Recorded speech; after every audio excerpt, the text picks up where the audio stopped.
These are wollemi pines, a tree which we thought was lost to history. The only evidence we had of anything like this tree was in 90-million-year-old fossils. But hidden deep within a remote canyon of Australia's Wollemi National Park was less than 100 wollemi pines. Completely by chance, David Noble had discovered one of the rarest trees on Earth. They are a relic from the time of the dinosaurs. But given how few were discovered, they were critically endangered and were facing extinction.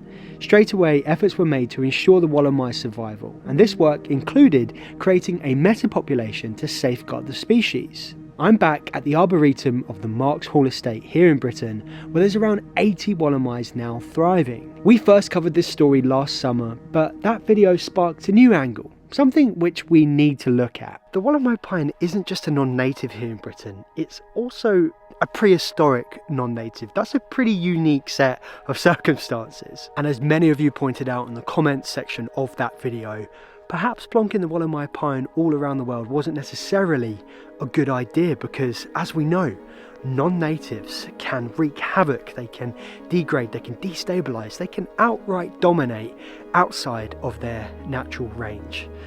So I've decided to come back to investigate what Australia's dinosaur trees could mean for Britain.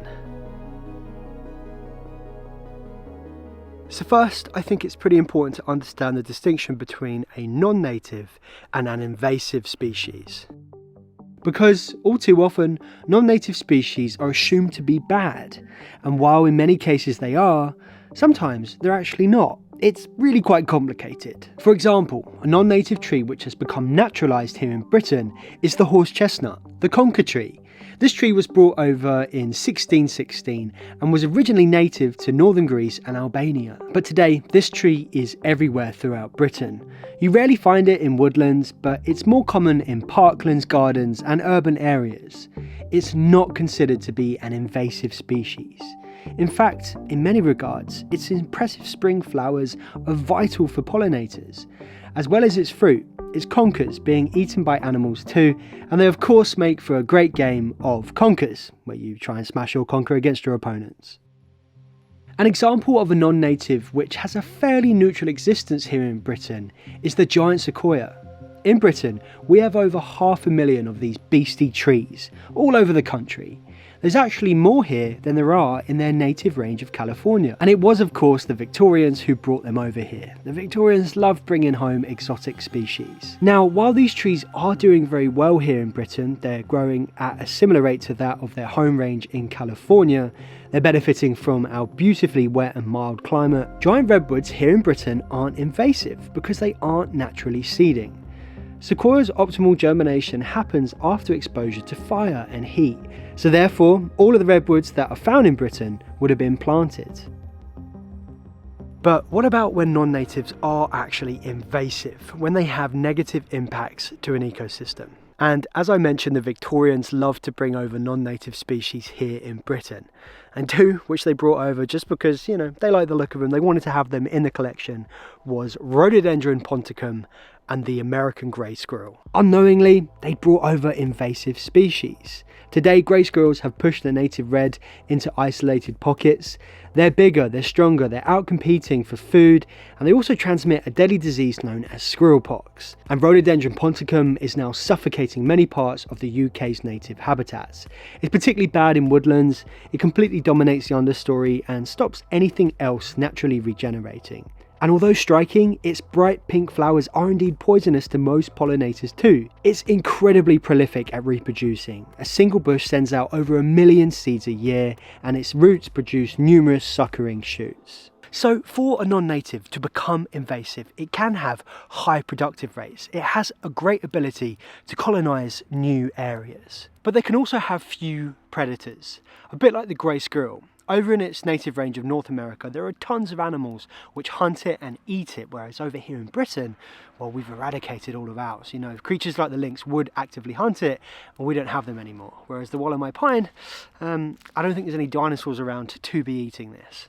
Non-natives can also become invasive because they are inherently adaptable.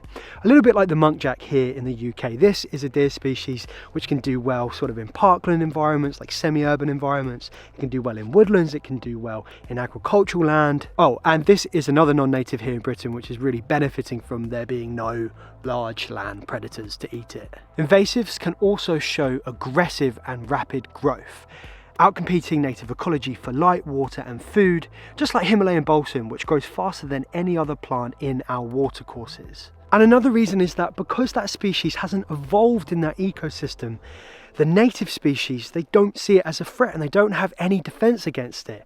This is a little bit like the American mink, which has pretty much decimated water vole populations. It's not just the mink which has done this, there's also many other factors.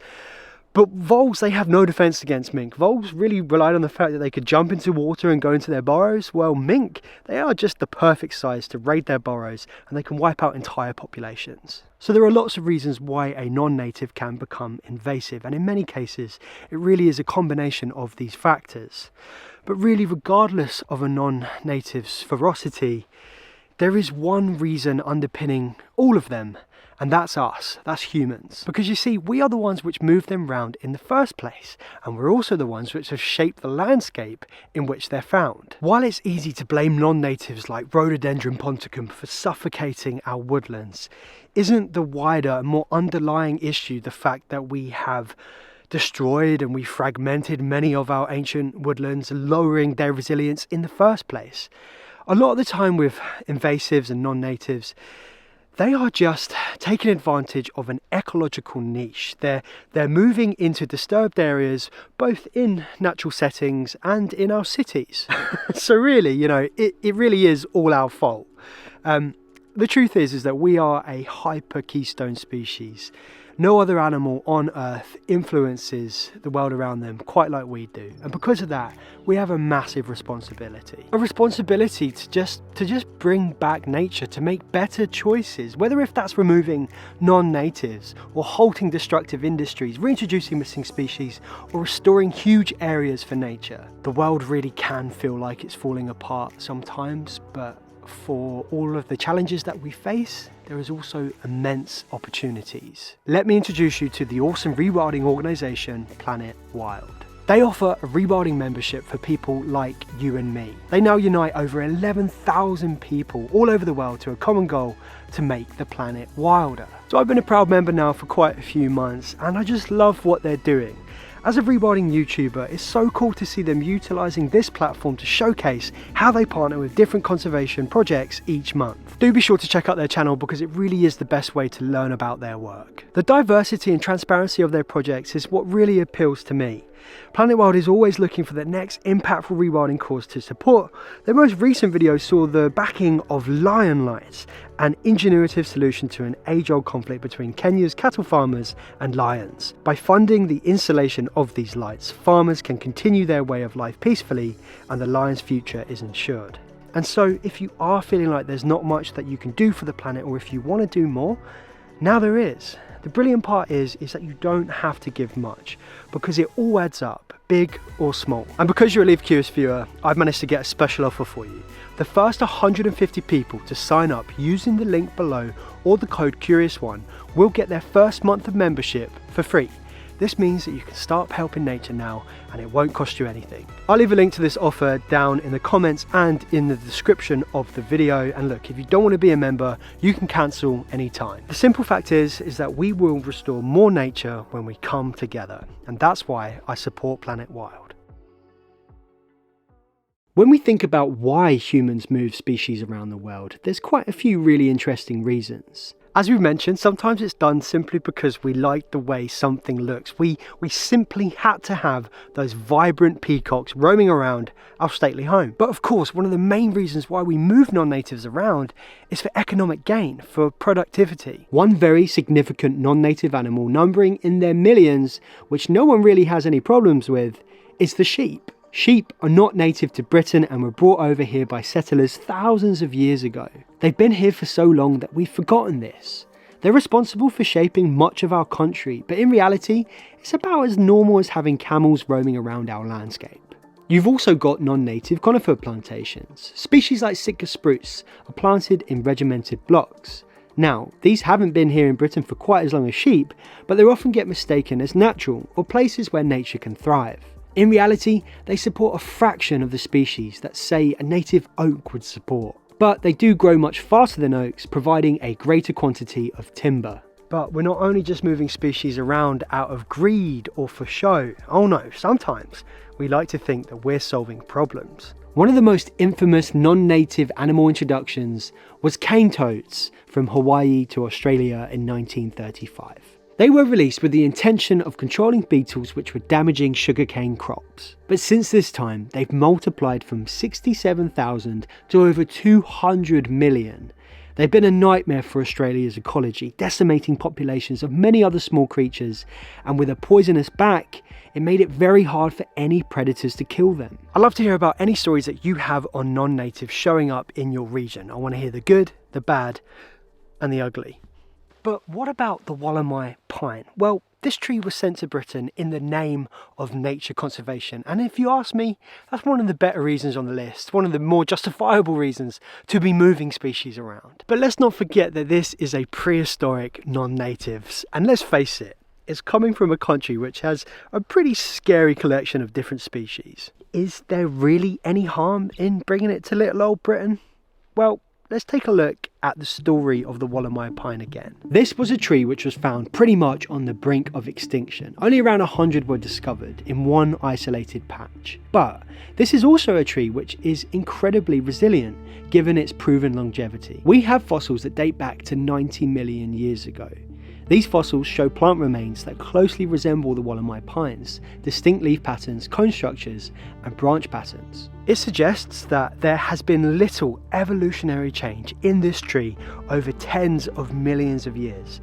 This makes the wollemi pine a living fossil. What also supports this idea is that analysis shows low genetic diversity, which is consistent with a long-term survival in small, isolated populations with little evolutionary pressure. And to this day, the environment in which the wollemi was found is very secluded, sheltered, and likely pretty stable. But nonetheless, this tree in its natural range is critically endangered. For me, what I think happened is that this tree was found in the nick of time. So wollemi pines have two main ways that they reproduce. Firstly, through sexual reproduction. Being monoecious, each tree has female and male parts. Male cones produce the pollen and the female produce the seeds. The idea is that the wind carries the pollen up to these female parts up on the tree. Look, you can see them up there.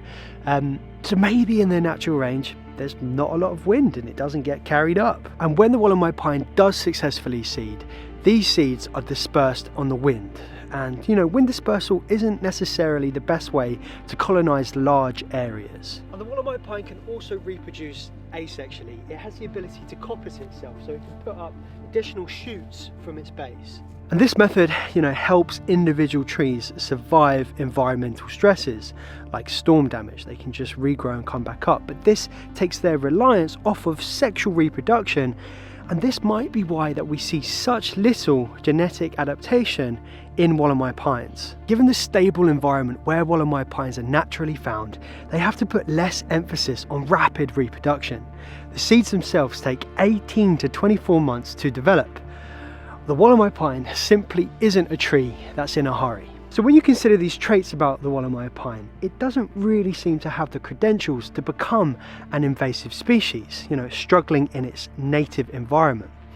But what about when you bring it over to Britain and plonk it in our, nice sort of wet and temperate soils? Well, here at the Markshall Estate, while there is, I am definitely outnumbered by wollemi pines, while there is quite a few of them, these trees, they aren't coming up by themselves. They're not just sprouting out the ground and taking over the whole arboretum. No, these trees were all planted, and they were planted about 15 years ago. So they are putting on good growth, but they're not necessarily moving through the landscape. So should Britain fear the wollemi pine? Well, I'm going to go ahead and say, not just yet. If you've got this far in the video, I do encourage you to like and subscribe to Leave Curious. Do be sure to go and check out Planet Wild if you want to start contributing to nature restoration projects. If you want to keep watching the channel, check out the video that's on the screen now. But in the meantime, thanks for watching. Leave Curious.